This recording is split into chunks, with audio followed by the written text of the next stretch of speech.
name's Claire Arrowsmith. I'm Director of Education at the Australian Institute of Ultrasound. We offer a 5-day MSK course where our students can come along and get some really nice practical protocols.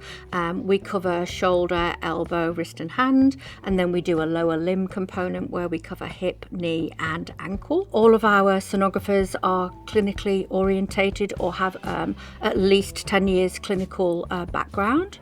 Those courses were designed in conjunction with a clinician. They understand what it's like in the real world. They understand how the material can be integrated when they're short of time, and to alter their pathway and management of their patients. And it's that on the floor practical scanning where the tutors can then extend their students and make it relevant to them. The MSK Inject course is designed for clinicians who are already utilizing their injections. So why use ultrasound? Because it makes them safer.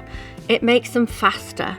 They can reduce their dose. It makes it less painful for their patients. We simplify the injection protocols for them so that they can recognize the anatomy. We were then the first provider to design and integrate a cadaver lab. This is an immense opportunity for our students to practice that skill, and that means that they can then feel confident in that skill before they go back to integrating it into clinical practice.